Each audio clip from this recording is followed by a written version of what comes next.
Hi, I'm Natalie Graham and welcome to the latest episode of Nattabox, which is my podcast where I get the chance to speak to some highly inspirational people from the world of music and entertainment, sports, business, health and well-being. And as much as I say this about every guest that comes on, that they're all my favourites, I've been looking forward to this episode in particular because this lady is absolutely fabulous. And I first had the opportunity to be introduced to Kelly Newton of Nixi Body last year at the running show. She's incredible. She has developed a range of underwear which is, I'm going to say, it's an absolute game changer.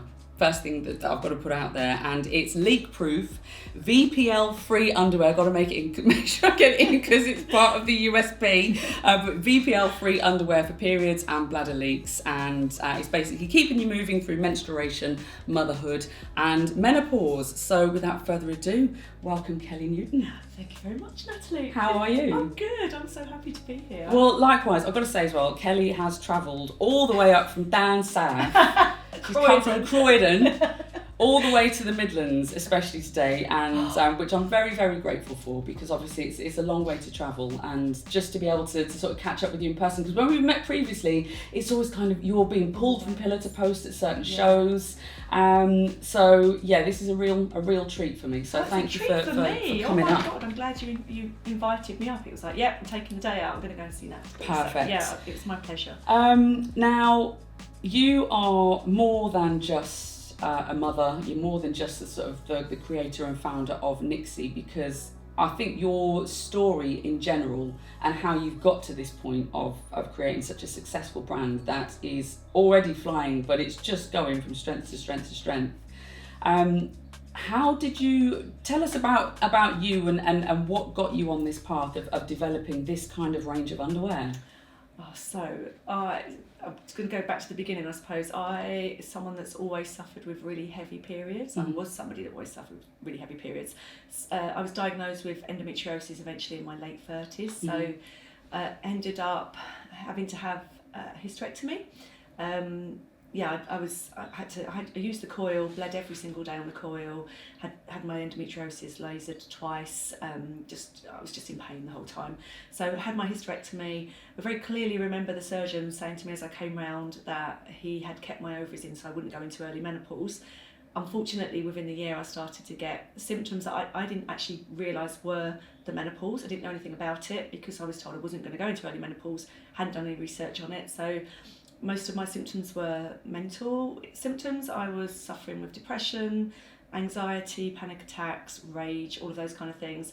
Well, my first physical symptom was bladder leaks. So I was actually really excited not to be having periods anymore, if I'm honest with you. The hysterectomy was actually absolutely fine for me. We'd had 2 boys that we weren't going to be adding to our family anymore because also I was a foster carer for 18 years. Touch upon that as well. Always had lots of children in the house, so I was quite excited not to have periods anymore because of how much I'd suffered. But then I was having bladder leaks, so I was playing hockey, somebody that was always really active, always playing sports, but every time I stretched for the ball, I would leak a little bit. Right. So really, it was embarrassing. I felt uncomfortable.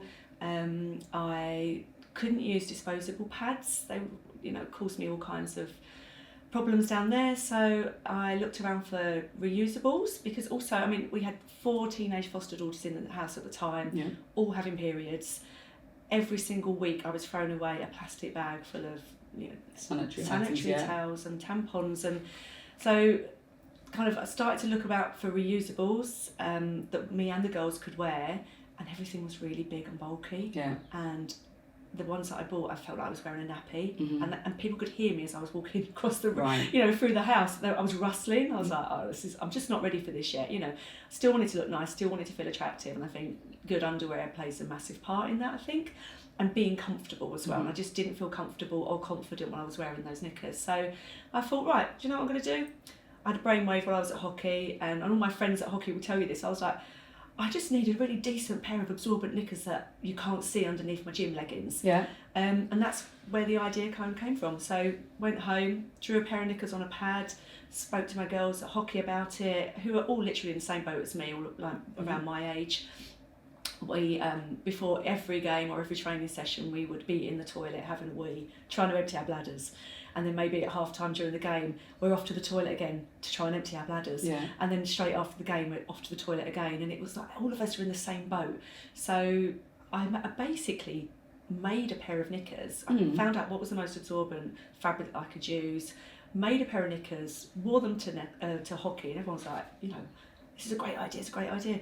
And it just went from there. I've absolutely no business experience whatsoever, had 6 kids in the house at the time, was working also up in a clinic in London, and I thought, you know what, I'm not doing enough, I'm not busy enough. Let's start a business where you've got absolutely no experience whatsoever. And that's how it all came about. Designed my first pair of knickers, tried to get everything made in the UK. It was so difficult. I didn't know what I was doing. Actually ended up finding a fantastic factory in China that's run by a woman. It's woman owned. She's amazing. They speak amazing English. Sent off my tech pack that I'd had made with a designer, and ordered 4,000 pairs of knickers using up my savings, set up a website, and just kind of the rest, gone as from they there. say, is history. Absolutely. And what year was this then, in terms of when you actually decided to sort of take the plunge and go for it? So probably 2017 was when I was in the throes of menopause, and I decided to start, looking into making the knickers. So I didn't actually launch until about 2 years later. Yeah. So June 2019, so it's almost 5 years ago that we launched. And it was a really difficult time, obviously going through the menopause, really, really busy. But I knew that it was like, I felt like there was a really big gap in the market. Yeah. So my knickers are completely VPL-free. I've designed them so they've got a seamless scalloped edging. You cannot see them underneath the tightest of gym leggings. And the other knickers on the market, the gusset kind of went across the bottom or up to the top waistband, so really visible.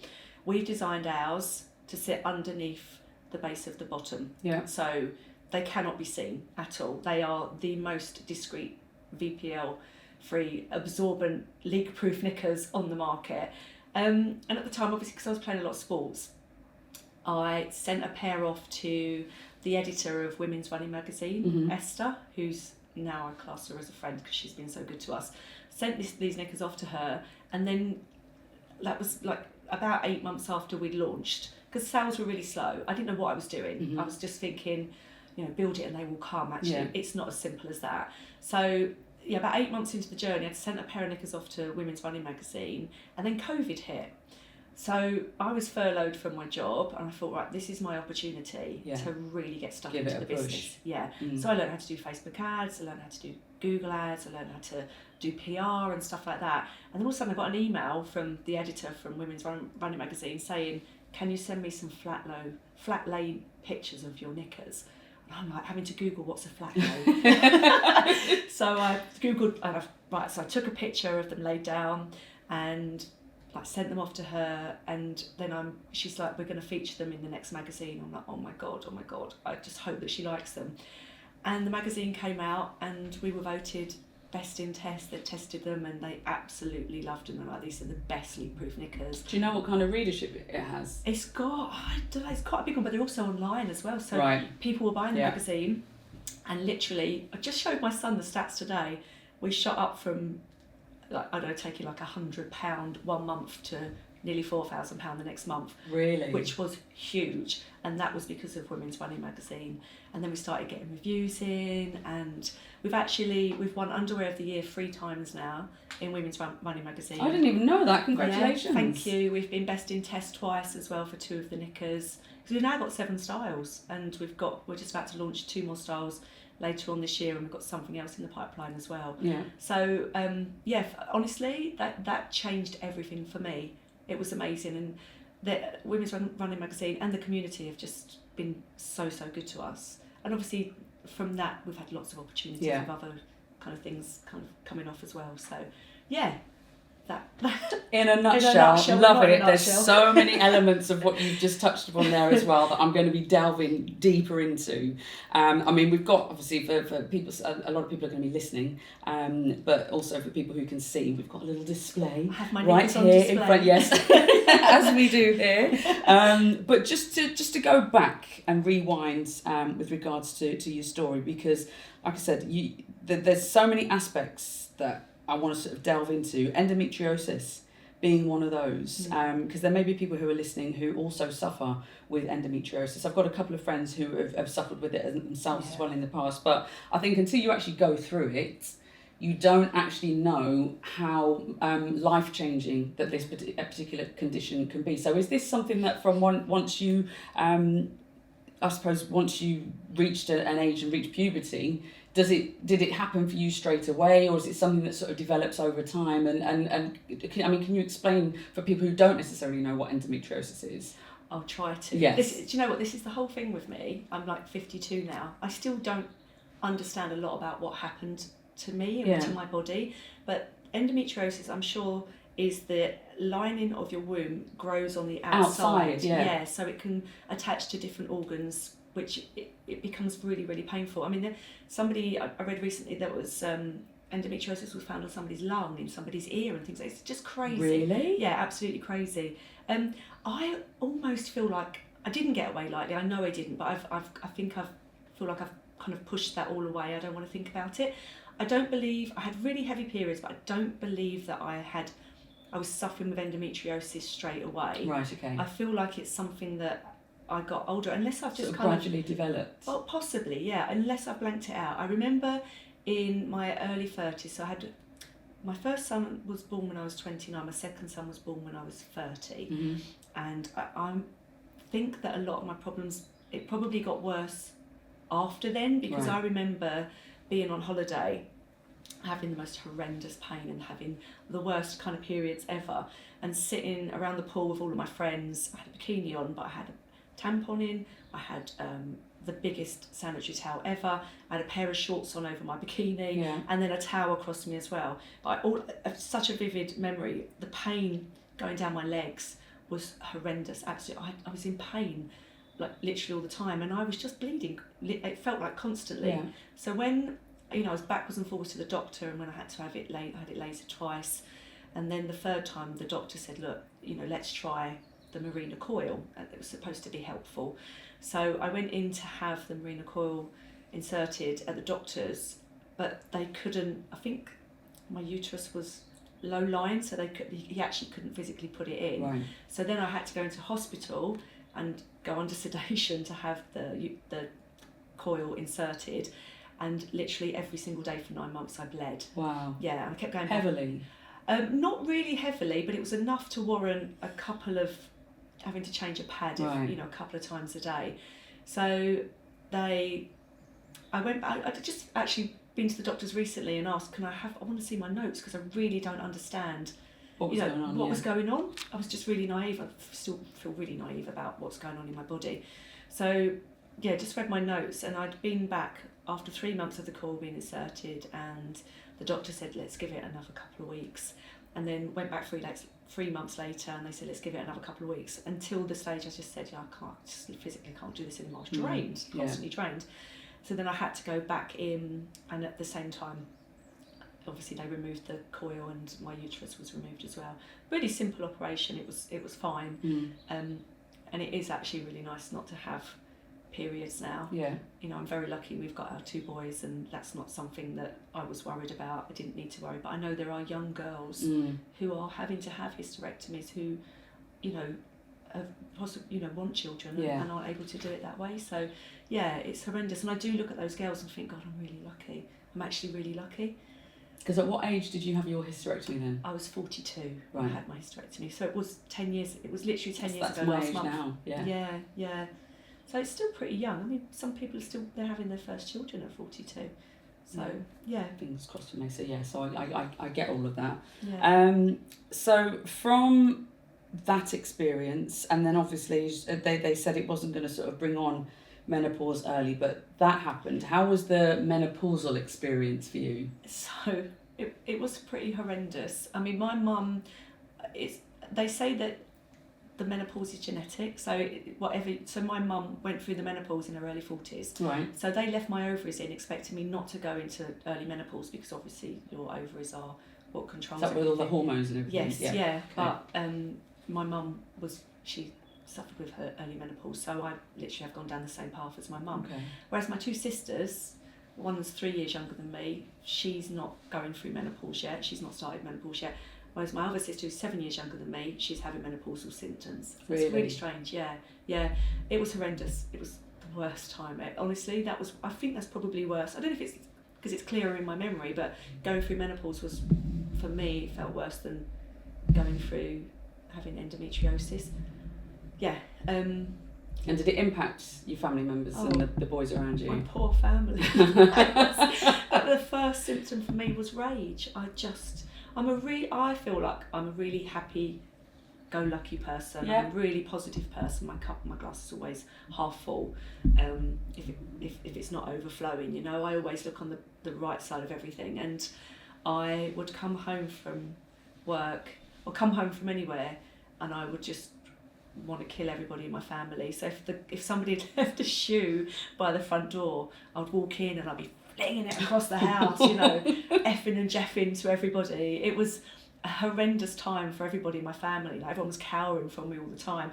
I had 6 kids at home, you know, and I should imagine that most of them hated me at some stage. My husband used to go, "Get yourself in the bedroom and go and lay down." You know, he's been amazing. He's so good. He's really patient with me. He doesn't need to be anymore because I'm on the level now. Right. But he was wonderful, and I would just go in the bedroom and have a good cry and come out. There was times when I would take the girls to school and come home and lay on the floor in the front room and not get up again until I had to pick them up. I remember having a massive panic attack the week before. Floored from it. Just totally just not me. And yeah, I was the week before Christmas, had to go and get all my Christmas food shopping in Lidl's, walking around Lidl's, like having a massive panic attack, thinking I can't do this, I can't get this, and then but knowing, I think we had about 24 people coming for Christmas dinner, knowing I had to get this food, otherwise I'm not feeding anybody and it's going to be awful. And just getting through and getting outside of Lidl's, just crying, like sobbing, putting all the stuff in the car and crying in the car, you know, it was horrendous. And just thinking, what's going on with me? Why am I feeling so sad and broken? And yeah, and it took me about 18 months and 3 visits to the doctors and 2 lots of blood tests and having to break down and being an absolute drama queen to the doctor before they would prescribe me HRT. Because one of my friends kept saying to me, "I think you're going through the menopause." I was like, "No, I'm not." Because the doctor said that it kept my ovaries in, so I wouldn't be going through the menopause. And she's like, "Seriously, I think you need to get it checked out." And so I started to find menopause websites and really fantastic Instagram pages. I think it was Menopause My Way. I think they do this great leaflet, and it's a tick list of all of the symptoms of the menopause, and you print it off and you tick which ones you've got, and then you take that to the doctor so you can say, "Look, this is what I've got, all of these symptoms," and that's what I did. And don't get me wrong, my doctor's lovely, he's so lovely, and in the end he went, "Look, I'll give you a low dosage of HRT, let's just see how you get on." And it changed everything. I felt like almost like the old Kelly again. But even that's not linear, you know, I went through another really low kind of stage, and I had to I went to see somebody privately, Dr. Harper, went to see her privately, and she's like, I just said to her, I just feel completely flat, I'm not taking any joy from anything. And then I was prescribed testosterone, which really, really helped. Really? Yeah, that makes such a difference. I mean, I've got a little beard that I'm cultivating. What? As soon as she started thinking, she's never going to say a beard. And she did. It's actually not a beard here. I've got a beard somewhere else that I've never had before. it's Liam, I did warn you. I'm really sorry, Liam. No, honestly, in all seriousness, I've never been a hairy person, but I have actually got a little bit hairier since taking the testosterone. I don't know if it's Why testosterone? I would have thought it would have been estrogen. No. So I was on the patches already on the estrogen patches, but then, you know, other things start to go up and down as well, and she didn't even need to do any. We did blood tests, but before she'd even done the blood test, she's like, "You need testosterone," and it made a massive difference. Wow. But then progesterone as well. I prescribed that, and I think that helps with my sleep. I don't know. Okay. I don't know what. I'm just giving the tablets and I take anything. And then on top of that, I started to suffer with really bad UTIs. Really bad UTIs, to the extent I was getting 1 a month, and at one stage I was hospitalised. Really? So again, for benefits, that's urinary tract infections. Yes. Yeah. It was awful. I didn't know what year it was. I went to. Was this the meds or was this the menopause? No, this is the menopause. This is so estrogen plumps everything up, and estrogen is what keeps your bladder, healthy. So this is a saying, I've used this a couple of times, I don't even know where I picked it up from, but when you've got estrogen, your vaginal walls are the size of a thick juicy steak, but the lack of estrogen means that it kind of thins out to like the thickness of a Kleenex, so that you're going to be prone to infections. So I know, I've never heard any of this. Honestly, and you have to be aware of it. I mean, I've got vaginal estrogen now, and that's been really, really helpful with the UTIs. I did get another one. Actually, that's when I got, not long after, it was about a year after I've been using the vaginal estrogen, that's when I got the really, really bad UTI. So I don't know. That left you hospitalised? Yeah. I say hospitalised. I knew I was getting one, so I always knew I knew when it was coming. I could feel, I was up in the night about 6-7 times. Is this like cystitis and those kind of things? It feels like the start of it. It feels like the start of it. I can feel it in the base of my bladder. There's something stirring, and then I feel like I need a wee, and 6-7 times I go, and then nothing's coming out, but it feels like something's going to fall out. So I know then I'm going to get a water infection. So I'd ring the doctor. I'd go down to the doctor, so I've got the little urine samples. I do my urine sample. They test it, and they'd say, yep, there's signs of a UTI. They give me antibiotics. They send it off. The results come back. It's clear. There's nothing wrong with you. And it's like, well, there is. This particular day, I was lucky enough to have got a doctor's appointment. I went along, and he said to me, what can I do you for while you're here? And I was like, I couldn't remember why I was there. I couldn't articulate why I'd come to see him. And I was like, oh, and he was like, you seem confused. I was like, oh, yeah, no, I can't. And I was talking all like that, and he's like, right, okay, I'm really worried. He said, what year is it? And I went, 1971. I was like, really? And he was like, okay, who's the Prime Minister? And I'm like, that's a trick question, because we've had loads lately. I didn't know who was who. It was really, I know I was getting frightened. And then he made me ring my husband, who was like, she was fighting when she left the house this morning, and it was all like, so I ended up having a row with my husband on the phone while the doctor's sitting The rage kicked in. Yeah, literally. And he's like, right, you need to go to the hospital. But the hospital were useless. They were like, why has he sent you here? And I was like, I don't know, I just want some antibiotics. And they made me wait 4 hours for antibiotics, and I was in agony and pain, and it was just horrendous. Anyway, it was fine. And touch wood, I've been prescribed vaginal estrogen, and I should only be using it twice a week, but it's localised, so I'm actually, this is really bad, and don't do what I'm doing. I use it every single day, and actually that really, really helps, because otherwise I'm really sore down there. What about the antibiotics as well? Because don't they say the more antibiotics that you have, it kind of breaks down your immune system, so does that not end up being sort of counterproductive? In some ways, yeah, I think you're right. I tell you what I did use as well, what I have used, I actually, and I've not done this off my own back, I've spoken to a doctor about this, a gynaecologist, and I used, it's probiotics, but I insert them vaginally. Right. It's like not the yogurts, but yeah, no, that's like the pill version. Well, it's like a pill. It's a company called is it Vaginal Biome or something like that. They was prescribed through a proper website, and you insert them for 5 days on the trot, because they seem to think my vaginal microbiome is all over the place because of my endometriosis. That has probably really affected all of it.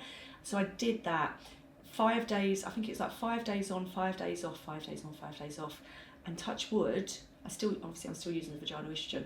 I've not had a UTI since I did that. So I'm almost feeling like I've given it a bit of clear out, if you know what I mean. Yeah. So I've not had to have any antibiotics, I'd say probably for about a good 8 months now. Right. So there's got to kind be of on an even keel. Yeah, I think so. Touch wood. Yes. Yeah. But I still have problems down there.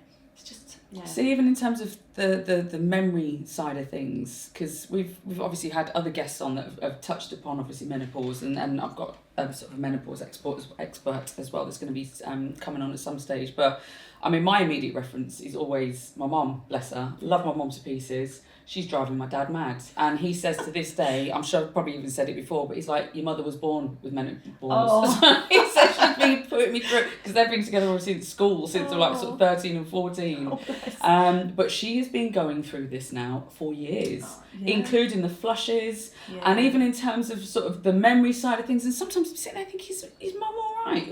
I'm like, Mum, you didn't just... Yes, I did just say that. I'm like, Mum, you didn't say that. Oh I my did. God. Well, that's what I meant to say. And I was like, yeah, but you didn't say that. And so That my dad... sounds like me.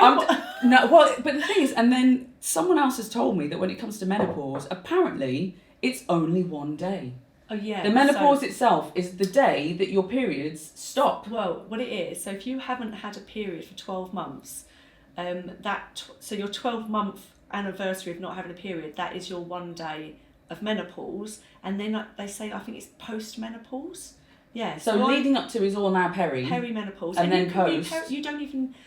Perimenopause can start from a lot younger age. So it's not that year before the day of menopause. That's not perimenopause. It's before that as well. And you're getting all of those symptoms. So I've got friends who are like still having periods every single month, but they're having all of these, the dry eyes, the achy joints, their rage, the depression, the panic attacks, the UTIs, the bladder leaks, and all of that. That is menopause, but it's just crazy. It's almost as if there's still so much that, and was it? I think it might have been Susie who spoke about 2 different doctors that she'd been to, and they were telling her 2 completely different things, and it's almost as if the doctors don't necessarily know themselves because they're just sort of finding their way as they go. They get like 20 minutes training, something ridiculous like that on menopause. Yeah. So my doctor, obviously, he didn't know when I was going to him crying, saying like, I don't feel myself and blah, blah, blah. He's like, we'll send you for some blood tests. So twice I was sent for blood tests, and all this time I'm suffering. But I've since found out that your levels, they're moving, they're up and down, all different times or stages throughout the month. Yeah. So it doesn't matter. You're never going to get a reading of whether you're menopausal or not from a blood test. All you can go from is how you're feeling and the symptoms that you have. That's what they should be going from. And it's only the fact that I was such a drama queen and cried and, I don't know what to do, I don't know, I can't live anymore, this is so bad, that he said, he just wanted me out the clinic, like, just give us some HRT. Honestly, and that's what I say to everybody, you know your body better than everybody else. I'm not an expert on menopause, but I know what I'm talking about in regards to my body and what happened and what I went through. But I always say to everybody, and it's the same with girls with periods, you know your body better than anybody else. So if you're having particularly heavy, long periods, you need to educate yourself on what's a normal period, what it looks like, how many days it is, how much blood you're losing, how you're feeling if it's particularly painful, if you're really struggling with cramps. Some cramps are normal, but actually if you're doubled over in pain for 2-3 days, that's not normal.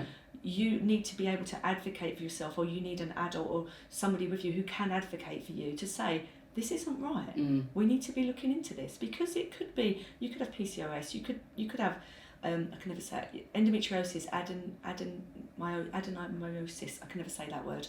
There's all these different things that it could be. I've never even heard of that. Oh, well that again, that's another one where stuff grows in the uterus, I think. Oh, again, I don't know. Did you know it's only 7 centimetres? No, I didn't know that. No. Sorry, just just a little fascinating what's that, fact. the uterus? Or the uterus. Oh. It's Emma, hypnobirthing Emma, who, because she's obviously been on the podcast as well, and I actually had to get Liam to go to the cupboard and get me my measuring tape, because when she said that, 7 centimetres. That's mental. So to know that obviously, in terms of what you've just described with what you've been going through, as are millions of other women, that it's just this thing that's 7 centimetres that's causing so much destruction. Honestly, There's so much beauty that can come from there as well, obviously. Yeah. But at the same time, Yeah. But I mean, you've educate yourself. I mean, I feel like I'm a bit more educated than I was, and that's actually working with Connie as well, because Connie, my co-founder, she works in the women's health space. She knows all of this stuff, and I've learned so much from her.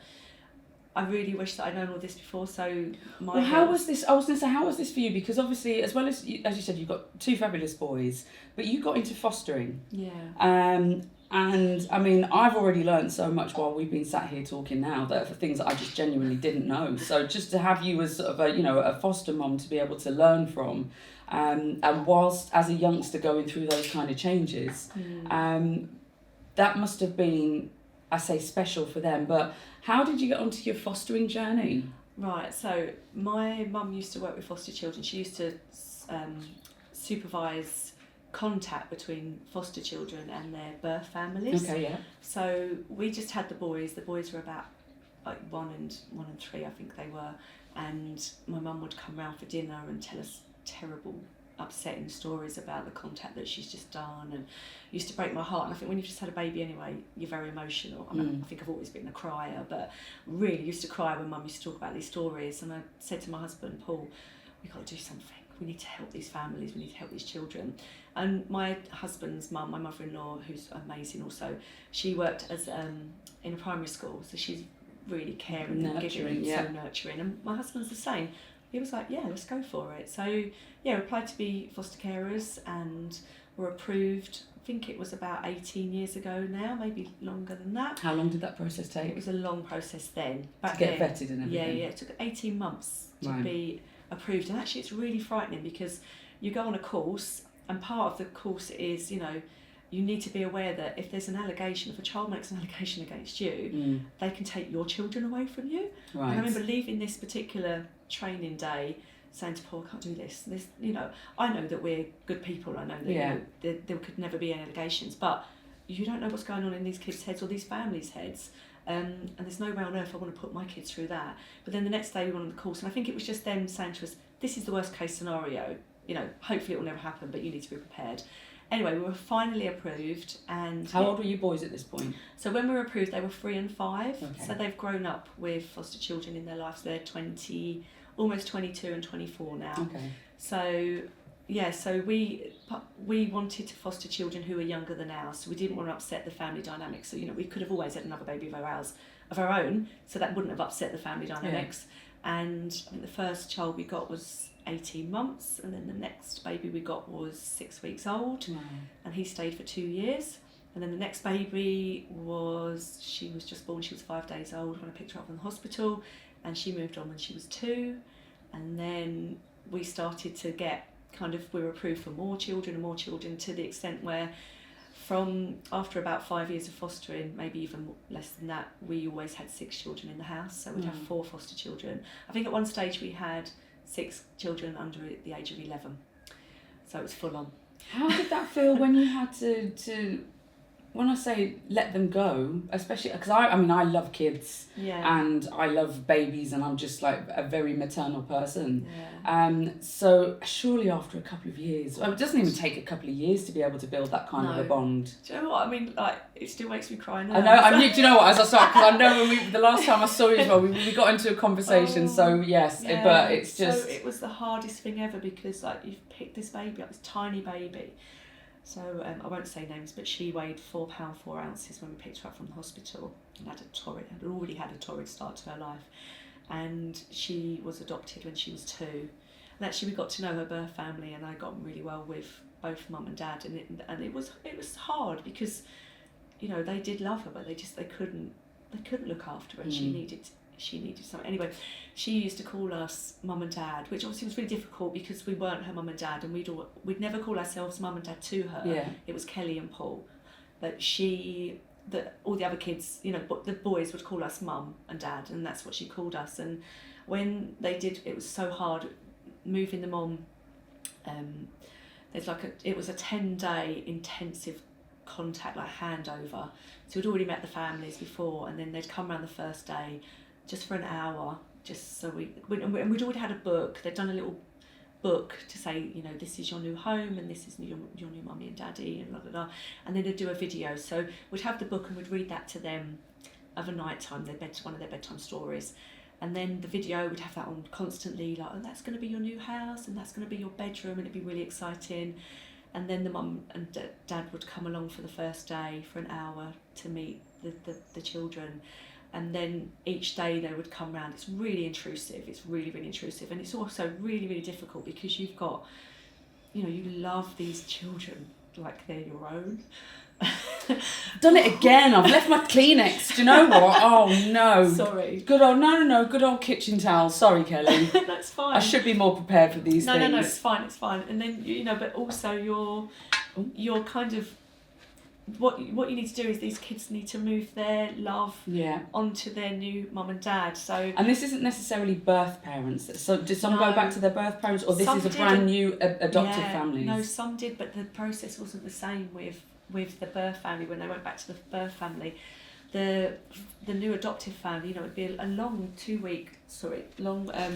10 days to 2 week process, but it's really intrusive, and not only you're dealing with your emotions, but you're looking after the emotions of your own children. I was just about to say, what about Paul and the boys as well? Because surely everyone builds a bond. Everyone is upset that this child that you've loved and nurtured is your baby is moving on. You've looked after. You've been there for their sleepless nights. You've been there for potty training. You've been there, when they're being torn between their birth families and it's just the hardest thing ever. You've taught them how to, you've fed them, and you've been there for the teething. It's just horrendous, honestly.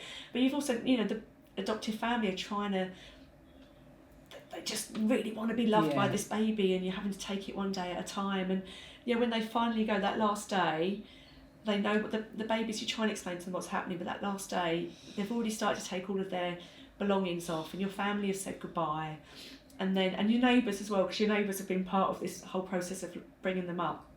And that last day they literally come, and they come in, there's no cups of teas, it's just goodbye, and they give them to them. That's breaking my heart just at the thought of it. But essentially it's almost like you're mourning each child. You absolutely are, honestly, you are mourning. But I used to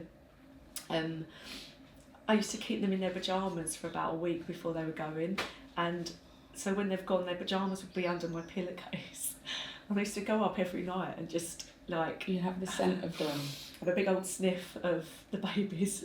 Thank you. Yeah. But then, they would go, they would be moved on, and our neighbours were fantastic. We were really close to our neighbours, so everyone would be upset, crying.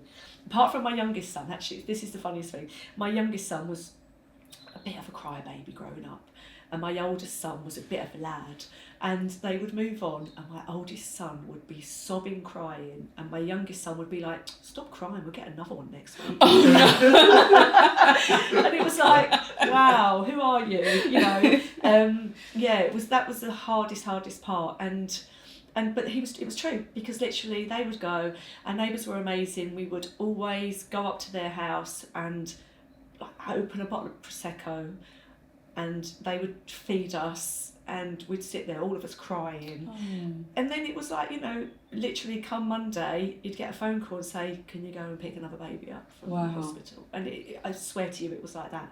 We literally would have a day off, and then we'd have to go and pick up another one, or another two, or another three. Did you ever get, were you ever told the history of the children? Yeah, we knew what had happened. We knew what was happening with them, and it's so hard, and I mean, some people would be like, I don't know how you can deal with the families, and did you get families or siblings as well? Yeah. So we there was one family of 3 girls, they were all sisters, that we looked after, and at the same time we had a baby from another family.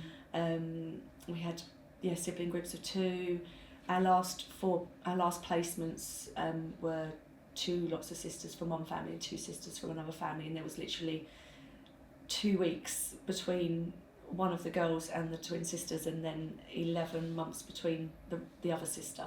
But so they, at one stage, I had all 4 girls were the same age. Wow. So that was pretty full on. Yeah. Yes. So did you, did you get to a point where there's certain children you thought, you know what, we want them to stay with us, or did you start then fostering older children? Well, just because as the boys got older, all of the children we had, apart from 2, were always younger than the boys. But then the girls came along, and we were asked would we keep them long term, and we were happy to do that. So that's why the girls all stayed. I was just actually talking to somebody the other day about one of the hardest handovers that I did of a baby. Was the dad was coming to pick the baby up, but he was late coming to pick him up, and he rushed in and said, can you drop me to the train station? So I had to actually hand the baby over at the train station, which was it was rushed, it was so upsetting, and he just kind of went with the baby and just went and got on the train, and I was sat in the car by a bus stop, like crying like an absolute nutter because I didn't feel like I'd really got to say goodbye to him. Yeah. You know, just things like that. Sorry, just to come back. Just talking about it the other day, just saying to someone, that was the worst handover I ever did. It was really hard. But so the girls, we said, we're happy for them to stay long term, and they stayed. They've just recently, all but one have moved on. So, and that was, it's hard. You going to foster any more? No. We actually resigned 4 years ago. Did you? Yeah, we did. I mean, we've had 28 children that we've fostered over 18 years, and it got to the stage where, it was difficult with social services. We were struggling with social services, to be honest with you. I think, we've had some amazing social workers in the past, and so I've had children. And I think that some people are really good at their job and some people aren't. Mm-hmm. So I would never tell anybody, they have a very, very difficult job to do. But it was getting to the stage where actually we had a supporting social worker, which we should have had. We didn't have a great relationship with her. Mm-hmm. And then, so she kind of wasn't our social worker anymore, and then we didn't have one for about 4 years. So we weren't getting any support, and that wasn't helpful to us. Fostering, so we resigned 4 years ago. Just got one lovely girl living with us still, but I think that she'll be moving on at some stage soon. Yeah. How do you feel knowing the kind of impacts and significant impacts that you have had on the lives of 28 individuals who are out there now living their lives in the world somewhere? I'm pretty sure that some of the girls still hate me. I'm sure they don't. No, do you know why? Because, but I think I'm hoping as they get older they'll appreciate what we did for them, because. We're talking like discipline and those kind of things. It's discipline. Yeah. It's boundaries. Yes. Actually, it's more boundaries than anything. Yeah. Social media and mobile phones are the absolute bane of a teenage girl's mother's life. Yeah. And having 4 teenage girls, all of my friends, because the girls that came to us were really young, and all of my friends said, don't keep all 4 of them. You're going to absolutely regret it when they're teenagers. And I was like, oh no, they're I've got this so well. Yeah, in the bag. I've got this. I'm an idiot. I didn't have it. It was hard. It was really, really hard managing 4 very different teenage personalities, and they were great. It was great, it was great up until they went to secondary school, and then it was very, very difficult, know, and they're all great girls. I do love all of them to bits, but I found it very, very challenging. Is this because of the outside influences? Yeah, definitely, but not just that. They were hitting puberty just as I was hitting menopause. Right, okay. So there was a lot of hormones flying around our house, a lot of hormones. Paul and the boys going out and playing a lot of golf. Do you know? Yeah. Do you know what? Luckily, my boys went off to school, so they weren't around an awful lot, and they'd only come home at holidays. So luckily, they didn't struggle with too much of it. But we just the boundaries that I had in place, which I know a lot of my friends had those boundaries in place as well. The girls didn't like that. For a long time, they weren't allowed to take their phones upstairs. It's like, if you're on your phone, it's downstairs, and you're off your phone at 7 o'clock. You can only be on your phone for 2 hours. Yeah. I don't see why you have to be on your phone all day and all night. It doesn't make sense to me. There's other stuff you can be doing. You can read. You can read a book, or you can go out. Let's go for a walk. Let's go and do something. Let's do some exercise. Talk to each other. Yeah, let's have a conversation. It's true though, isn't it? If you've got a bunch of girls upstairs, it's just like, popping. Exactly. And then, as they got older, it was like, okay, take your phones upstairs, but phones aren't allowed in the bathrooms and toilets, and that's to keep you safe. Yeah. And then at 11 o'clock, phones go downstairs, and they stay in the office, they charge downstairs. You don't need your phone in your room overnight. Why? What's going to happen in the middle of the night that's so important that you need to be on your phone? Because you're going to be messing about on your phone till silly o'clock in the morning, then you're going to be tired and you're not going to be productive. Waking up ratty the next day. Exactly. Yeah, so that was very difficult, and they hated me for that. But I don't care. I'm not here to be your friend. I'm here, there are boundaries in place, and these girls have been treated exactly the same as my kids have been treated. We've all gone on holiday together. Yeah. Every year we had a couple of really nice holidays. And my family treated them as they were, their family, their nieces, their granddaughters. Yeah. So I hope that they do look back at some stage. But I know, especially with some of the younger children that were moved on, I know that we did. There's a couple of kids that spring to mind that I know that we absolutely did change their life. They wouldn't have the life that they have now if it wasn't for our intervention and the things that we did to advocate for them. And I do feel really proud about that. Yeah, I mean, we kept in touch with everybody over the years. Not so much the kids that went back to their families, because a lot of them just wanted to you didn't exist, that didn't happen, and I understand. But all of the children that were adopted, bar one, kept in contact with us. But it's so difficult as time goes on. There's so many kids. We are friends on Facebook, most of us, and I can text them if I wanted to. If they will text us, we can keep in contact that way. But kind of the time goes on, and I'm working really hard now, and Paul works on shift work. It's really difficult to keep in touch with people, but we can if we need to. If we know that they're safe, and we know that they've got fantastic lives. Yeah. And all of our kids went to fantastic adoptive parents, new parents. Their families. They're very, very lucky. Yeah, but it's a hell of a story, and like I said, this is one of the reasons why I told you she was incredible, didn't I? Because I hadn't prepped him in any way other than the fact that there may be some lady talk going on. So sorry, I didn't get that message, but I did. She said vagina. But just in terms of the story, and as I said, even though because just to come on to obviously back to the VPL-free underwear, then. You just what you've been through, and I mean just the fostering story in itself is powerful, because there may be people who are listening who have considered going into fostering. It might be that there's people who listen who are already fostering themselves, but people, unless you've been there and you've worn the t-shirt, you don't know what some of the difficulties that might be faced as a foster parent. So I think it's so important, and just thank you for being so honest as well about obviously your experience. Yeah, I mean, I'd say it was the best job, and it's not a job, it's a vocation. I know people say that, but it was the most fulfilling thing that I've ever done. Would Paul say the same as well? Yeah, I think so. Yeah, definitely. He's such a good dad, and he was incredible with those kids. Honestly, we've got videos. He's taught so many kids to ride a bike. He's in fact, I'm going to get upset about this one, because there was a little boy who came to us, two little boys who came to us, and they'd never been to school or anything like that. It was really upsetting, and lovely kids. But he taught one of them how to ride a bike, and he used to take him to football training. The kids could barely run, honestly, when they came to us. Sadly, he started to support Chelsea. That's the sad part then. Yeah, that was the sad part. He started to support Chelsea. Who do you support? Well, my husband's a Palace fan. Big shout out to Lewis Football Club. I support the women's team. Yeah. They're amazing. Amazing club and community, but my husband and my boys are Palace supporters. But this little lad, he couldn't do anything, I know. But we supported him, we had to do that because we loved him. And he ended up being adopted by an amazing family, and he actually got into American football, and he got a scholarship to play abroad.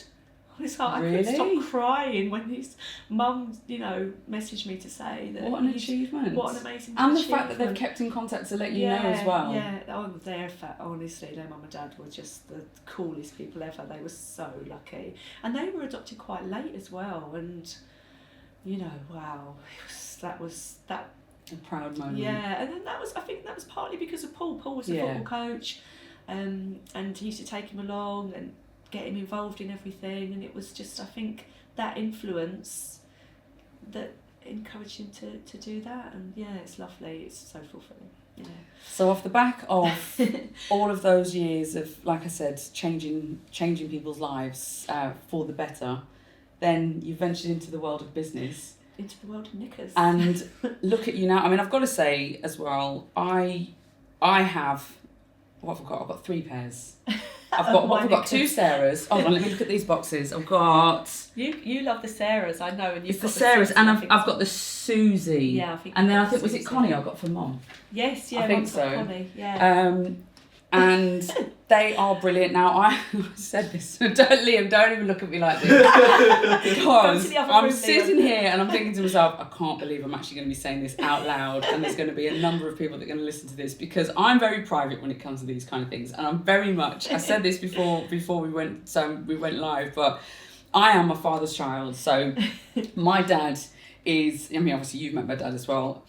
you don't talk about toilet stuff and you don't talk about lady stuff in front of my dad. Oh, I don't know if it's an Irishman thing or just, I mean, I think back in the day when he was growing up, if a bra advert used to come on the TV and he was in the room with his dad, he'd be like, go on, make me a cup of tea. Because he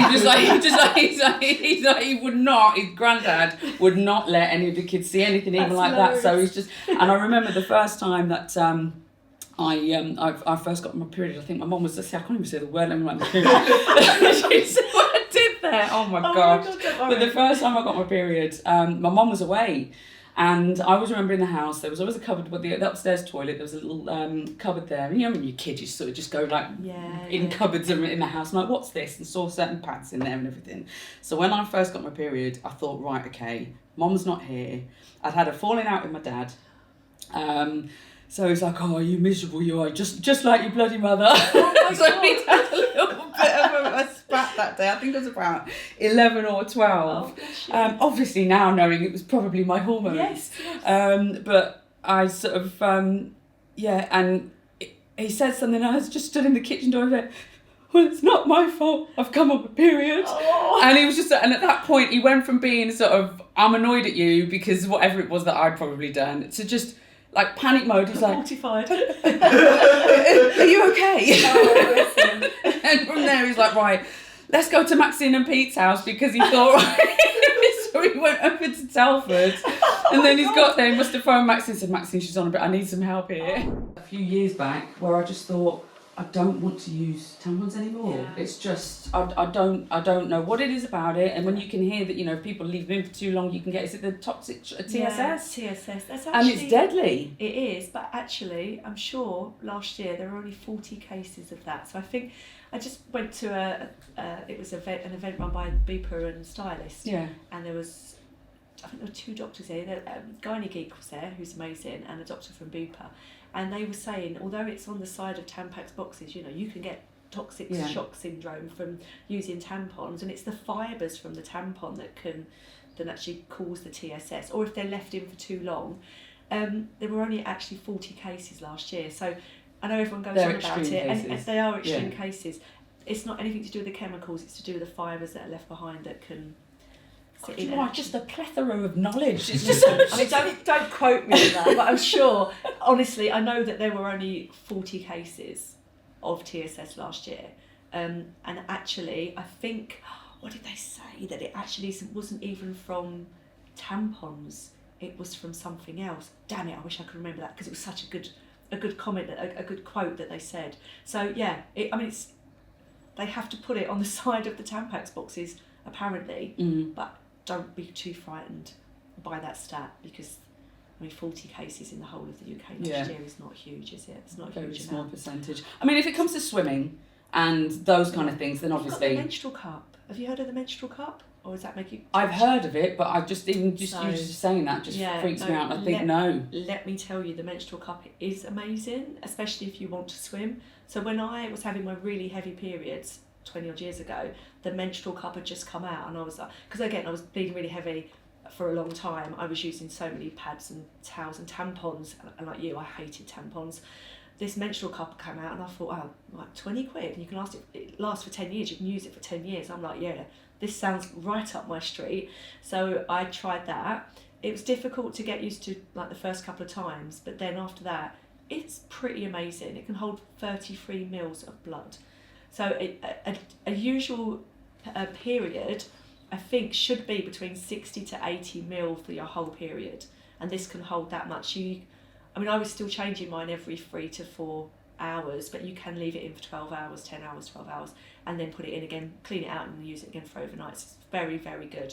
Look at you on your phone. For the benefit of those that aren't watching via YouTube and probably listening on other platforms, I am actually Googling as we speak. I have a friend who owns a menstrual cup company. I'm going to give her a shout out, Unicorn Cup, Julie. Julie. Hey Julie. Julie's incredible, and the Unicorn Cup is, for an internal product, is amazing. Obviously my knickers are also amazing, but we're coming on to that. If you're happy with an internal product, I can 1,000,000%. Do you even want to look? That It doesn't literally looks look like a cup. comfortable. No. It honestly, they've got different sizes. Oh, Liam, no, Liam. Liam, you learn something new every day with me, eh? Honestly, I mean, compare that to a tampon. It folds up as the same size as a tampon, and when you insert it in, you shouldn't be able to feel it. But they've got two different sizes. My biggest fear was I'm not going to be able to get this back outside of me. And for the first time, I actually couldn't get a grip of it, and maybe I had to ask my husband to come and help me. Maybe I did. I can't remember. But once you've got the hang of it, I swear to you. Can I just say, I'm sticking to my Nixis. I'm glad to hear that. But no offence to obviously your friend that was shouted out, but honestly, I mean, you can wear my knickers with it as a compliment. You know, if you're particularly heavy, you can wear a cup and wear the knickers, and then you're totally covered. You don't need to worry about anything. But women need to have choices. It's really important that women have choices. You know, tampons might not work for everybody, pads might not work for everyone, but you might think, yeah, actually the cup works, the knickers work. Isn't there bleach as well in the pads? There are bleach. There's furans, dioxins, and they can really play havoc with your hormonal health. And you know. And I didn't know that until we met. So because it was Natasha at Colo, shout out to Colo. Yeah, big shout out yes, to Colo. Massive, they're going to be coming on as well at some point. Yeah, but it was Natasha at the running show that introduced us. And I mean, Natasha, I know that Natasha's going to turn and say, I'm not going to come on, get Jenny to do it instead. But obviously, Natasha is, shut up, Tash. Shut up, Tash. And she was like, right, okay, while you're here, Natalie, I've got someone I need to introduce you to because, and at that point, because I'm still doing my BBC stuff as well, but I have my Wellness Wednesdays, my Tasty Tuesdays, Wellness Wednesdays, and I'm always looking for good people to get on my show to deal with like the health and well-being. And she said, I've got someone for you, come on. She pulled me over to your stand and stall there. As soon as I met you, I just thought you were brilliant. Do you know what? I wish I could remember your opening line, but I just remember it's something I was not prepared for. Vagina. And it was probably something along the lines of vagina, or Natasha turning around and saying, if you've got a leaky vagina, Natalie, Kelly's the one that'll sort you out. It was something along those lines. Generally on those, when we're on the stands and people come up, we're like, let me show you our knickers. You've got to come and see my knickers, or come and feel the gusset of my knickers. Probably something like that. You're going to show us your gusset as well. I've got it in my hand. Right. I nearly blew my nose in it. Well, I was crying. So she brought me over and you explained, and I said, well, I've stopped using tampons, and if anything, I just use pads now. And one of the first things you said, well, there's a lot of bleach as well in the pads. I didn't know that until you pointed that out to me. Yes, so many chemicals, and it's your second most absorbent part of your body is your vagina, because your brain is your first most absorbent part of your body organ, and then down there is your second most absorbent, and you're stuffing bleached filled tampons, products, cotton up your vagina. I mean, this is the thing with when we don't really know a lot about these things, and it's the same with the pill. When I was 15 and having heavy periods, the first thing they said was, let's stick you on the pill. Yeah, I was like, yeah, great. I think I was from like 17, and then I've been off it now for I want to say probably about a good 7 years or more. I just thought, we don't know what's that. Nope. What is that doing to our hormones? What is that doing to our bodies? By taking a pill every single day. It's wrong. It's just wrong. Women are just swept under the carpet. Where women's health it's undervalued, it's under researched, it's under invested in. And things are starting to change now. We're starting to speak up for ourselves. And I'm a woman who's designed something for women. Where you've got the likes of Tenor and Always. They're all owned by men, and they're just like disposables. Yeah, let's just get them out there let's make more money. I know that my product, it's got no chemicals in it. It's been tested. We use quality fabrics. We haven't got any silver in our products at all. I know that they're good for you. There's no plastic in there. They're good for us. And so sustainable. Yeah, they're sustainable. I mean, they are made in China. We're not greenwashing here. I'm totally open and upfront. They are made in China, but China actually, you've got the quality there. They've actually got stricter rules and regulations around what can be used in China, and people don't believe this. Then they've got the same rules as Europe. So they've got stringent rules. They have more stringent rules and laws than the US. But I mean, that's not surprising. look at what they eat. Like some of the stuff that they eat. You know, the Pringles that we eat sometimes. That's there's no potato in there. That's literally all like chemicals and whatever. It's so bad. So, you know, I wanted to make something that was good for. It's good for you. It's better for you than using tampons, Tampax, pads, stuff like that. Cost effective. Absolutely. This is the other thing. That's what I was trying. I couldn't remember what I was saying, but quality. So, if you think about how much you spend on disposables, our knickers, if you wash them properly, look after them, they'll last you a good 3 years. Yeah. So there's an initial cost to buy in the knickers. So say you bought 5 pairs, that's 80 quid. They last you for 3 years. Over those 3 years, you would have spent about 180 quid on disposables. Mm-hmm. So the disposables, not only they're not good for you, they're not good for the planet. Yeah. 200,000 tonnes of waste each year is produced from period products, disposable period products. Those products are taking between 500 to 800 years to decompose. So so one of your used tampons, I'm sorry, this is obviously gross, but one of your used tampon is still going to be on the planet around when your grandchildren's grandchildren's grandchildren's grandchildren are on the planet. I mean, that's disgusting. And they're just going into our landfill, they're on our beaches, in our rivers. You know, something's got to change. Yeah. You know, we need to start thinking about, you know, this is really important that we start looking at what is happening with all of these products and what's happening to our bodies and what's happening to the planet. Well, I didn't even know, like I said, that other than you mentioned the ones that your tenors and stuff you see on the telly, the adverts, and to me, no disrespect, they don't look appealing. They just look like giant women's nappies. Absolutely. And then they've made like a black version to try and make it look more sultry. It's like they don't look attractive to me.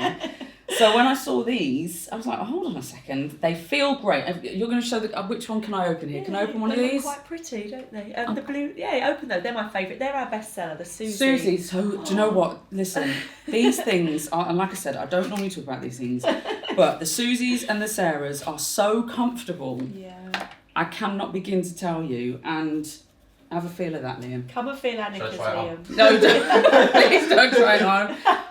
Please do. Oh, that feels quite nice, actually. Now they are, I would be fair, I think it's fair to say they can be, I mean, obviously some people are going to be thinking they're like big Bridget Jones's Diary fans, but when they're on, they are shapely. You've got the little, do you say the scallop effect? The scalloped edge. Seamless scalloped edge. Seamless scalloped edge. Look at these. These are the Sarah, so they're slightly smaller. Yeah, maybe they're also my favourites. Deem them to be slightly sexier, but we had a lady recently who bought the Susies, who's going through the menopause, and she sent me an email, and it just made me laugh so much. She's like, I put your knickers on, went for a 19-mile run. She said halfway through the run, I had to stop. She said, because I thought, oh my God, I've forgotten to put a pair of knickers on this morning. But then I looked, she said, and I had actually put the knickers on. She said, that's how light and comfortable your knickers are.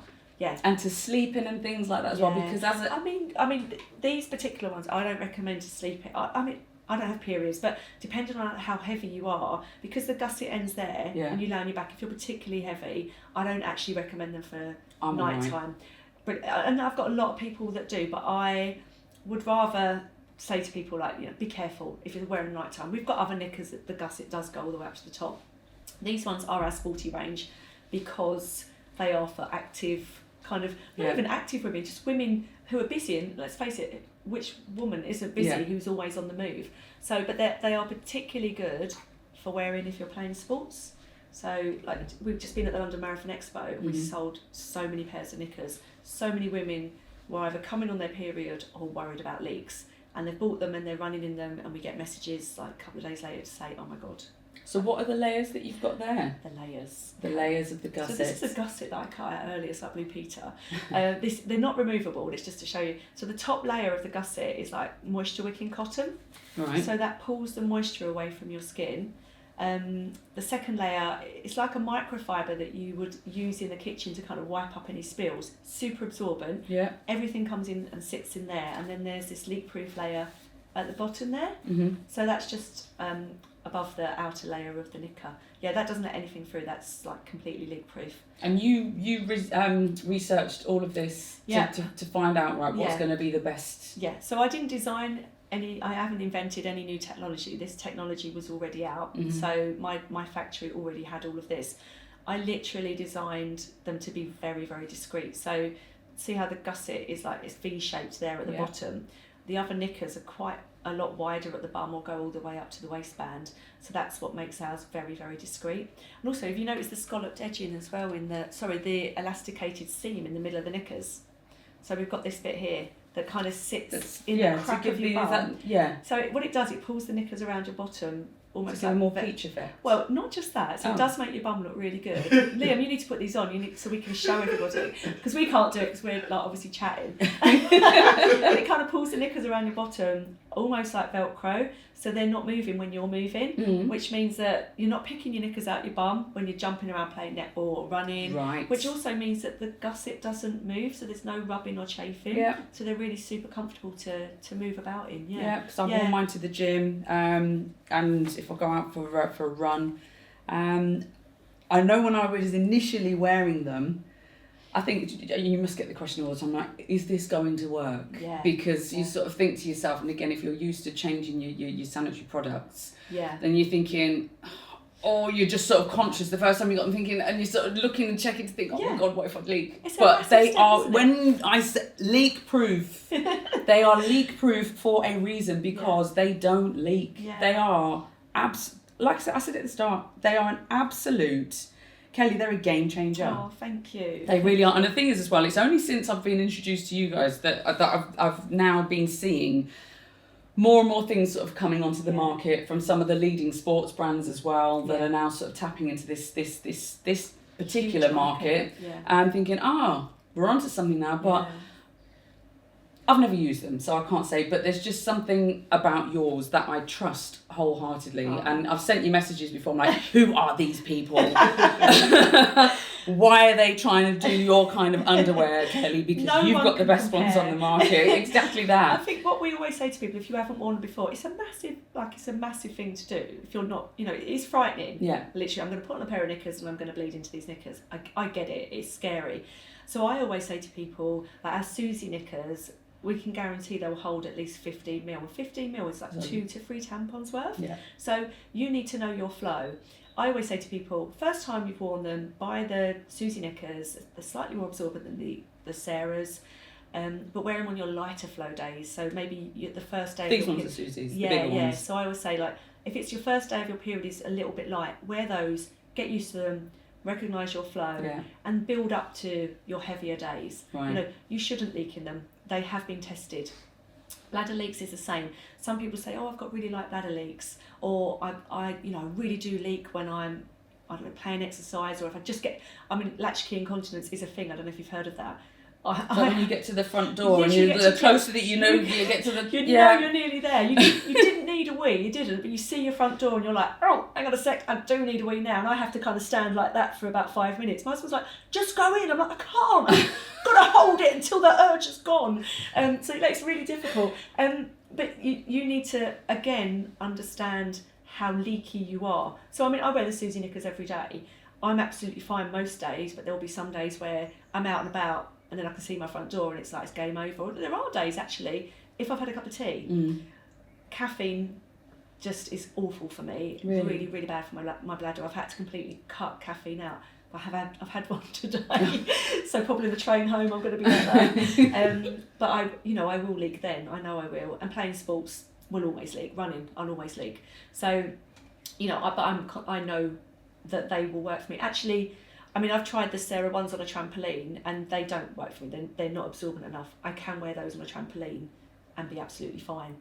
But thankfully, I don't have to go on a trampoline very often nowadays. I've said, when I've told my friends, I'm like, you've got to try these. Then straight away, they're like, this is my female friends. I'm like, no. I said, you don't understand. I said, I was the same as you. Yeah. I said, you've got to try them. Would you rather be sitting on a pad that's like... But they feel dry. This is the thing. You can't. And sometimes you sort of sit there thinking, is everything okay? And then you sort of go and check. It's like...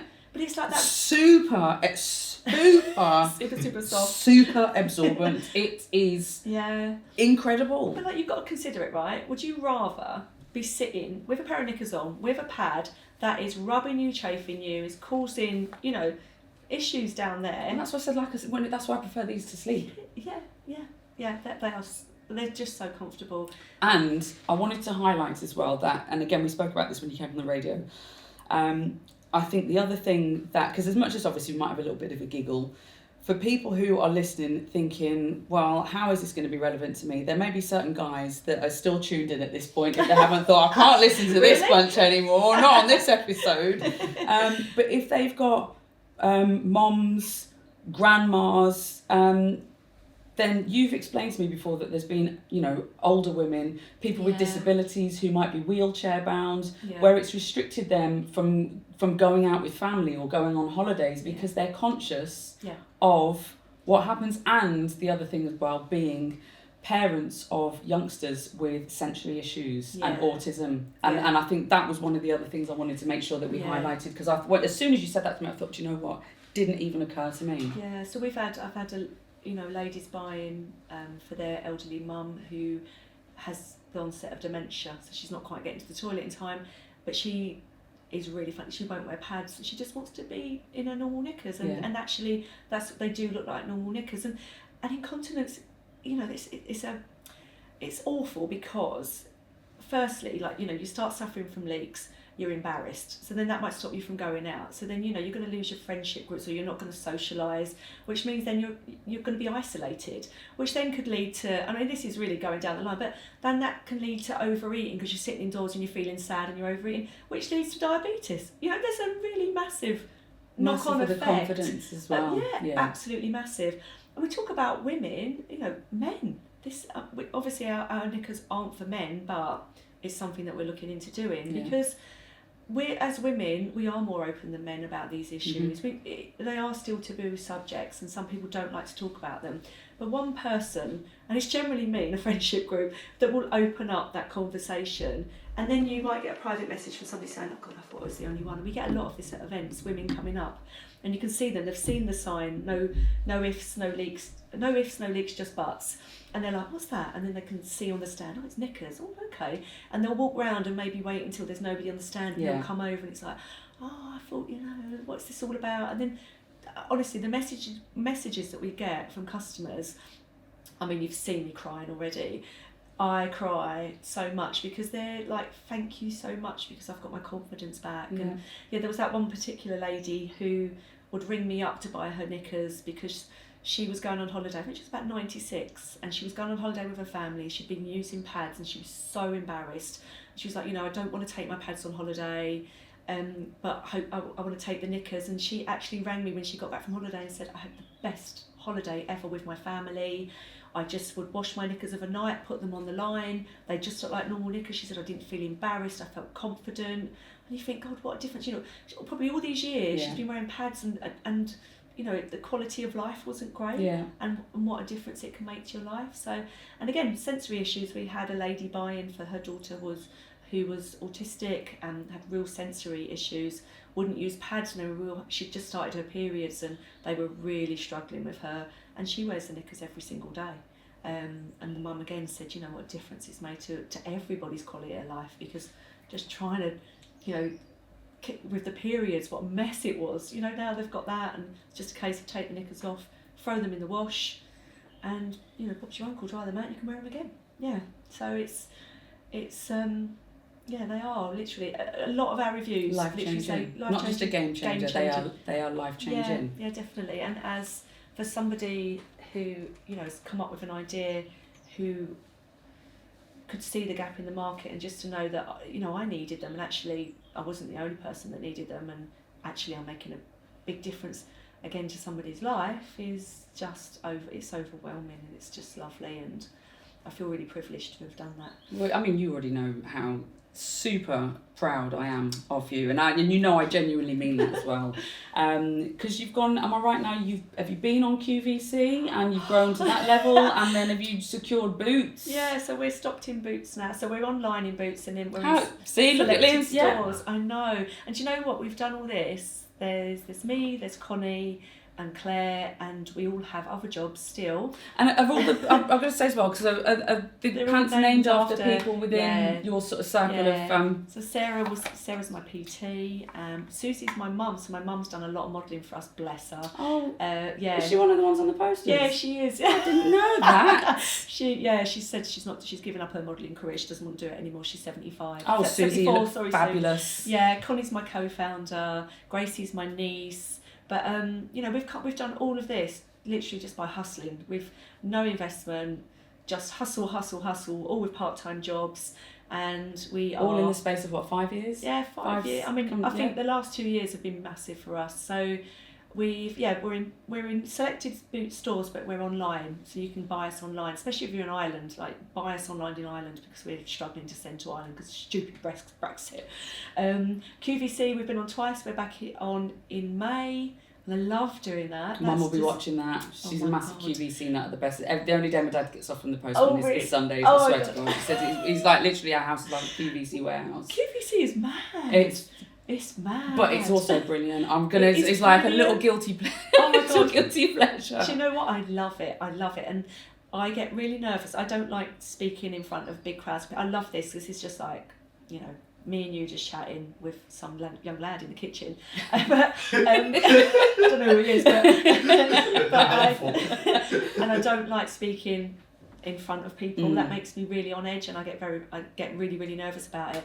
For some reason, I'm like, get me on QVC, because I can't see the people watching. Yeah, I absolutely have loved it. Yes, I'm really looking forward to going back on there in March. And has it done well for you when you've been on before? Yeah, we've sold out. So it's doing really well. I'm just launched on Parkrun. So that is our target audience, people who are going back to sport, women of our age, women of any age who have a period, that's half the population has a period, or will suffer with some degree of urinary incontinence during their lifetime. So Parkrun, we just launched and they've sold out already 3 times, which is incredible. So we're really pleased about that. We do lots of the running shows, the London Marathon, which is huge for us.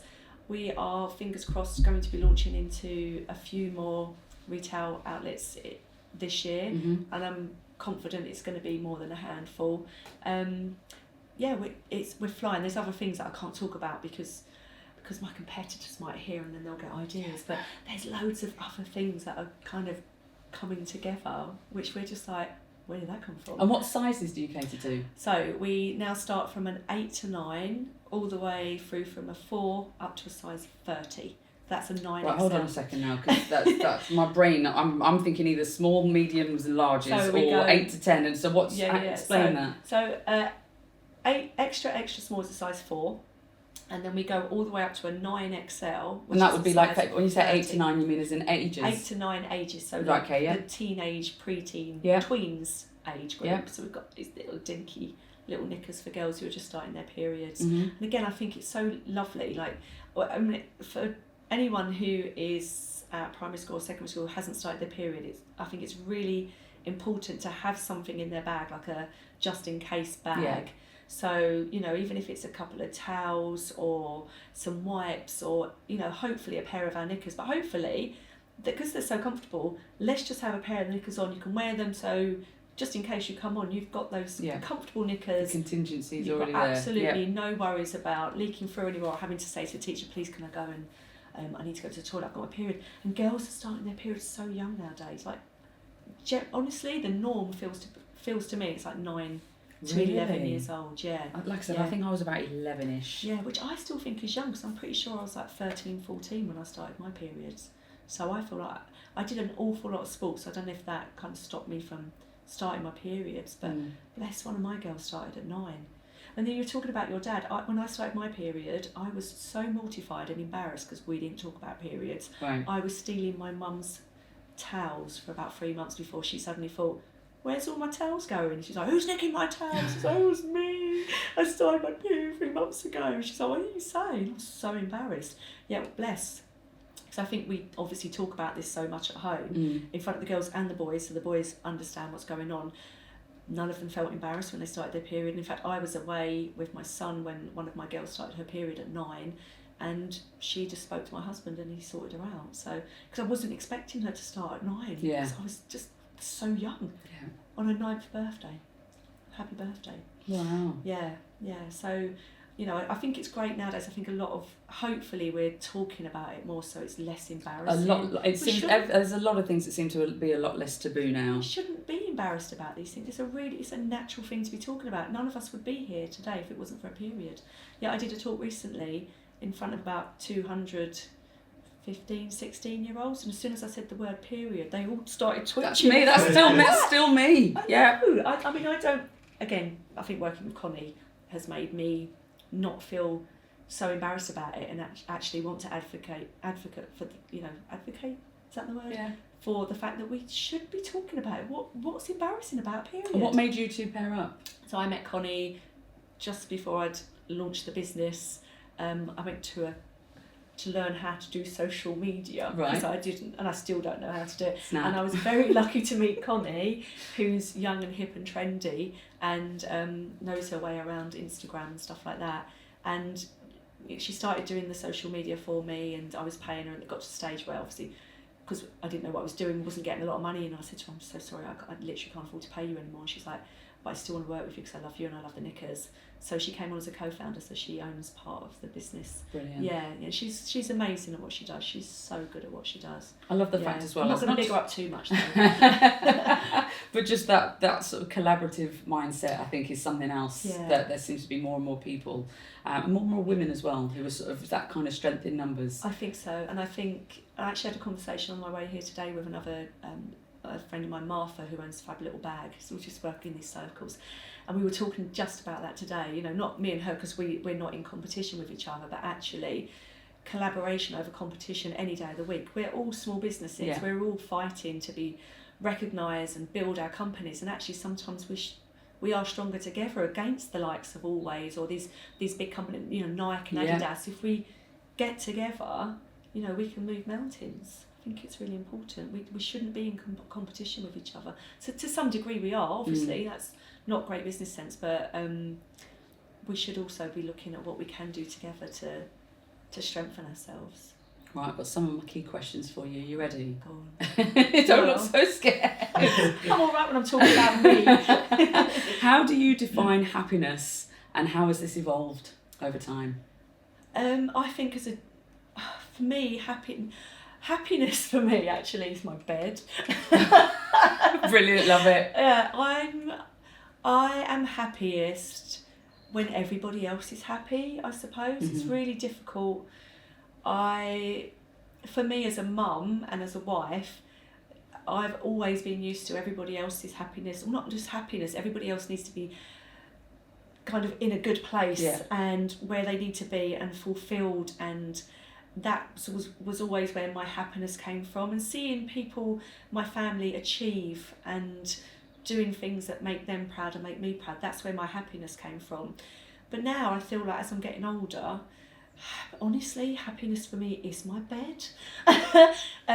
It's achieving things, is knowing that I'm doing something really worthwhile. And I suppose, you know, the fostering, that always made me happy because I knew I was doing something, making a difference. Yeah, I suppose that's where it comes from. But the bottom line is my bed, just with the electric blanket on, and just peacefulness and coziness. Yeah, after being so busy. And my family, I love, you know, my husband's so supportive. He's so wonderful. My friends and my boys and my girls make me happy. So that's my answer. And what do you consider to be sort of the key contributing factors to happiness then? Whether it's I mean, some people might say I always use relationships, money, success, but not a single guest that's been on so far has obviously said that. But just in terms of, because there's certain things that people might think, that's one of the key things. Yeah. Can I say my bed again? You can if you want to. That's what it is. I do love my bed. No, I think we're really lucky, me and my husband. We're in a really good position. We're born in the 70s, so I left school at 15, got a job, met my husband at work. We've both, you know, been successful in our own right over the years, so we're lucky enough to have our own house.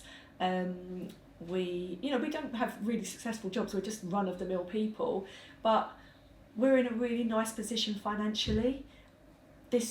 My business, I'm hoping at some stage, you know, I will take some money from it. At the moment, it's almost, you know, everything I get, I plough back into it. So I have wonderful relationships with my husband, with my boys, with my mum, my sisters, my in-laws. You know, we've got an amazing family, and I've also got really amazing friends. But my relationship with my husband, you know, there's so much trust there as well. I go away with my friends every year, going away twice this year, much to my husband's disgust. But, you know, there's so much trust there. Where are you going? Well, I'm off to Croatia in June. Oh, it's meant to be beautiful. It's supposed to be beautiful, yeah, I can't wait. There's actually 20 of us going. So 2 of my friends are 60 this year, another friend is 50. And then Portugal in September. Nice. Lovely. He's off to Nashville next month for Oh, his nice. friend's 50th.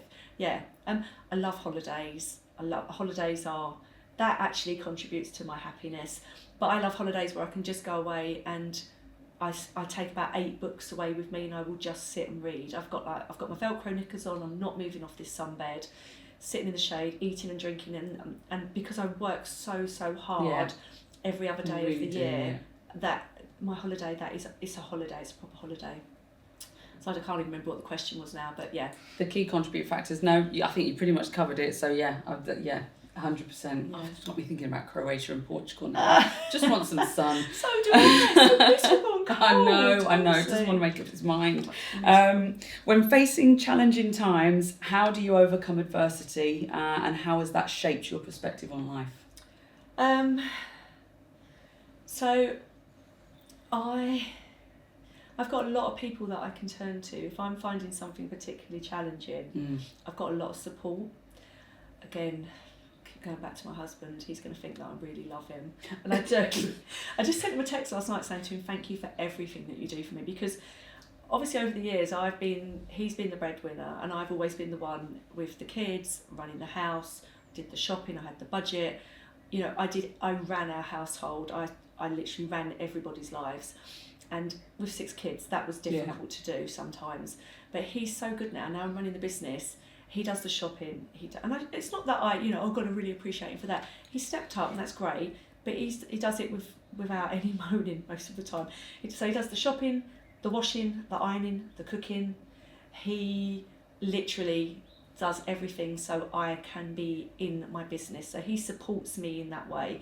But I've got Connie for work, Claire that works with us as well. She's now part of the business as well. She's been part of the business for a long time. She's a very, very good friend of mine. I've got mentors. I'm so lucky to have a couple of mentors who, if there's something business-wise I can't get my head around. Do you think mentors are important? I think mentors are really, really important. I must have about 5 different mentors for different reasons. Yeah. And most of them are women. I've got one guy who is amazing, who really supports me through a lot of stuff. So for me, any challenges that I have, I talk about. Yeah. At the beginning, I wouldn't talk because I'd feel embarrassed that I didn't know the answer. And I'd feel embarrassed that I felt like I was failing because I wasn't able to know the answers to the things that were challenging me. But now I'm not embarrassed to ask people for help. You know, I'm quite happy to text somebody or call someone and say, look, I'm really stuck on this. And I think it's really important that we talk about things. Yeah. And that helps me to overcome any kind of challenge that I've got. So I've got my personal people. For my personal challenges, I've got my friends and family, but I have my mentors for anything that's challenging me business-wise. And I have a lot of challenges still. Yeah. But also, actually, what's great is I do put myself down, and I do think, actually, I always think, I'm so stupid, I left school at 15, I haven't really got any qualifications. I always say, I'm not a businesswoman. But we look back at what we've achieved, and I think, actually, I'm not that bad a businesswoman, because 5 years down the line, we're still rocking and rolling, and we're getting into places where some companies who have been invested, millions of pounds have been invested in, and they're not doing nearly as well as what I'm doing. Yeah. So I do knock myself for that sometimes, but I'm getting better at appreciating what I've done. And Paul must be super proud. Oh, he's so proud, and my kids are as well. Like, my son came in today, he's like, where are you off to today? And I'm like, I'm going to Wolverhampton to see my friend Natalie, because I'm going to be on a podcast. I was like, oh my God, like, who do you think you are? And I'm like, I know. Can you tell him to subscribe so we can get extra subscriber? We're going to be sharing away, and we're going to have 10 by the end of the day. Perfect. Brilliant. Yeah, no, I'm just, you know, what you do is amazing.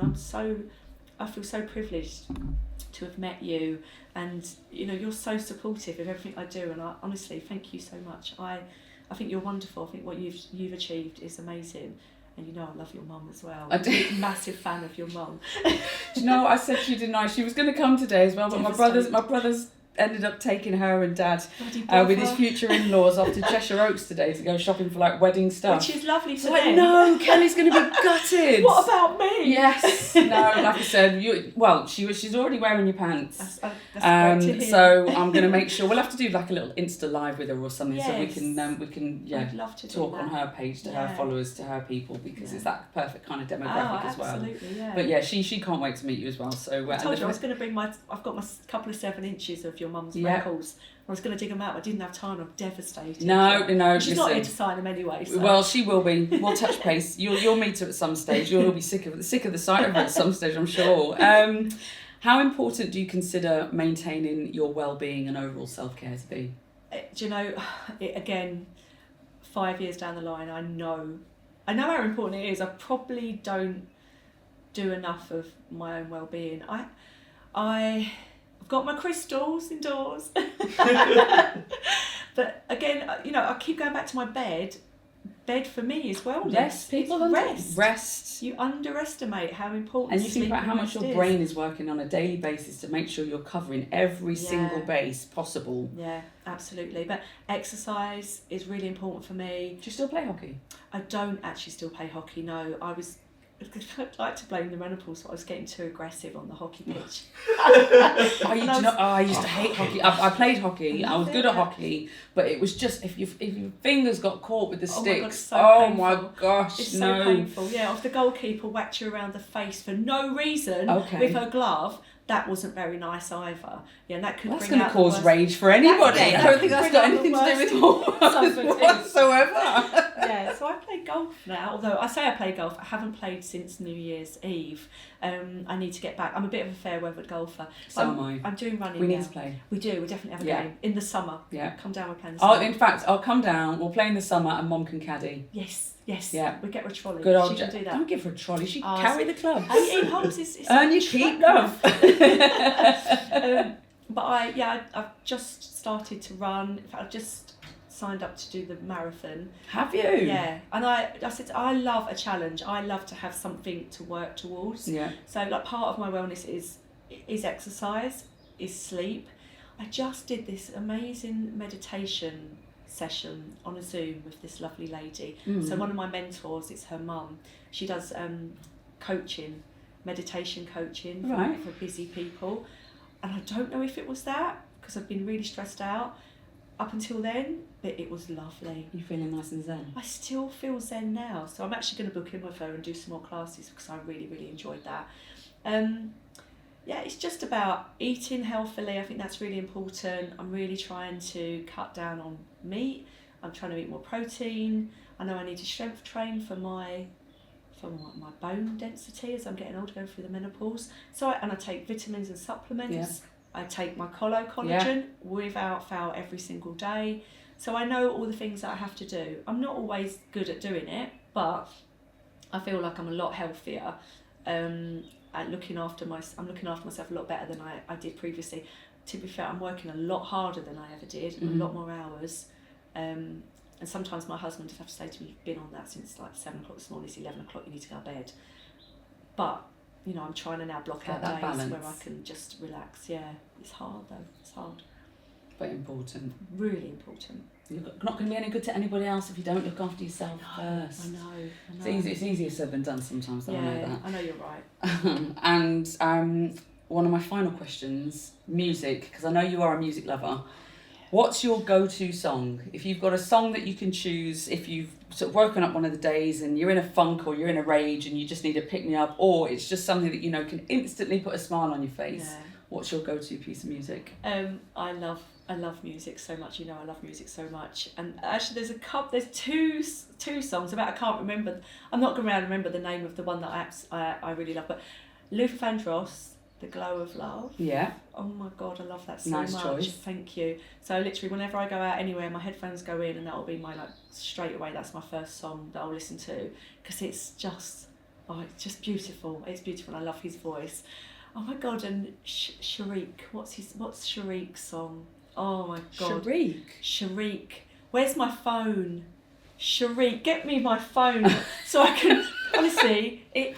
Oh my God, I love it so much. It's really, really old. It's from the 80s.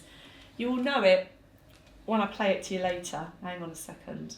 Is it? Yeah, because what I'm going to do is put a nice little playlist together. You have to put this on. Just call Sharik. Right?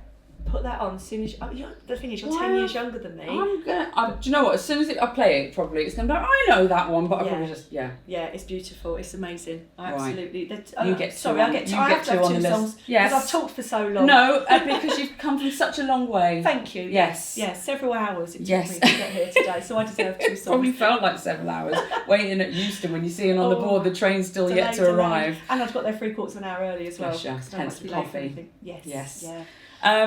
Before I sign off with your wonderful self, Liam, have you? I always throw it across to the lovely Liam.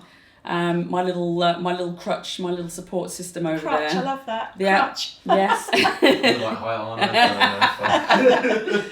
Have you learnt lots today? I have, yes. And I have. Is there anything that I haven't asked that you're interested to know, or do you think we've covered every base? Can you wash them? Do they have to be washed by themselves, or do you wash them in the same washing machine? Liam, that is round of a golf clap. Good question. Yes. You have been listening. Yes. You are so good. You can just throw them in the wash with your normal wash. So obviously, I put them in the net bag that you gave me. Oh, good girl. Yeah. Good girl. I mean, that's great. You don't need to do that. Some girls, for their periods, maybe when they get in the shower overnight, they'll run them under the shower, under the tap to get like the excess blood out. But my girls are a bit disgusting. They'll just throw them straight in the dirty bin, and then they'll put them all in the wash. But you can wash them on a 30-degree wash with all your normal clothes. Just make sure. I mean, obviously most of the knickers are black. We do a cream pair as well. Put them in the dark wash. You're not supposed to use fabric conditioner, but I use the pod and it's got a little bit of fabric conditioner, and that's fine. You're not supposed to tumble dry them. My husband, love him, sometimes he does put them in the tumble dryer, and touch wood, they've been fine so far, but we don't recommend you do that. You just dry them naturally on the line. They do take a little bit longer to dry because of the thickness of the gusset. Yeah, but you can just put them in with your normal wash. Yeah, that's a great question. Well done. Yeah. That was a rookie mistake on my part. That's the one thing of all we've talked about. It's like, that's why Liam's here. Yes. That is my job. That one question, the one-liner, and very important. Yeah. He's a good question. Are you going to be telling your mum or anyone else that you know about these pants? I will. I've got a few companions that might benefit from the pants. Well, of course, because Liam as well, PTs. So in terms of what you're working in the gym. Yeah. We've got a lot of. So I've got an Olympic weightlifter that wears them, because obviously when they lift, the pelvic floor just lets go, and you see videos of them just literally, Really? Yeah, it's massive. Yeah, it's a lot. But I mean, we've got ultra runners that wear them, marathon runners, cricketers, because we've got like the cream pair now, so they have to wear the white trousers. We've got lovely ladies who play bowls who have to wear the white trousers. They love them. Hockey players. In fact, we're just about to announce a partnership with Scotland Hockey. So we've been endorsed by a national team, which is just incredible. Amazing. And obviously with my love of hockey, that was just like huge for me, and they're amazing. Scotland Hockey have been amazing. So yeah, if England Hockey are listening and they want to have a chat, give us a call. You know where to come. 100%. Yeah. Kelly, I think you are phenomenal. I think you are as well. Sure. And again, the fact that you've travelled all the way up to come today makes it extra special, because you didn't have to do that. So I really appreciate that. That's lovely. But I wanted to see you again. I know. Well, it's nice to be able to sit down, because, like I said, it's so fleeting, and to be able to sort of sit down and have like a proper little heart to heart. Then it's been a special one, and I know, like I said, I've learnt loads. I know that Liam will have done as well, and I would guarantee that people who are listening or watching are probably sitting there thinking, didn't know even a fraction of some of the gems that you've thrown at us today. So I can't think. I didn't either for a long time. But that's why, listen, all the more reason to make sure that people obviously go out and get themselves a pair. We're going to make sure, as always, that there's going to be links to the website and codes and so on and so forth. Amazing. So that, and if people sort of want to come to you direct, perfect, they can do that. Congrats again on QVC. Can't wait to see you popping up in Thanks May. very much. And just to see all the major female sporting teams that no doubts are going to be out there wearing your pants. Yes. Love that. But you are really incredible. And on the days when you might be sitting there thinking, have I achieved much? Yes, you can, 100%. And I think that there's going to be a lot of people that would have got some inspiration from you today. So, you know, you're one of my faves.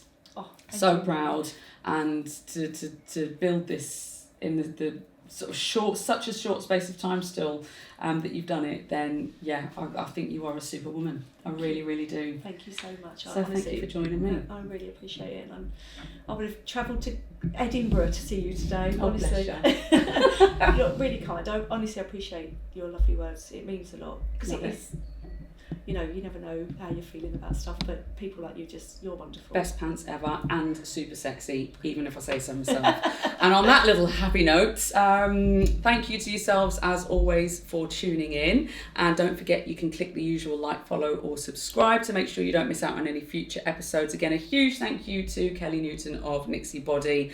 I'm Natalie Graham. You're listening to the Nattabox podcast, and I'll catch you next time. Take care.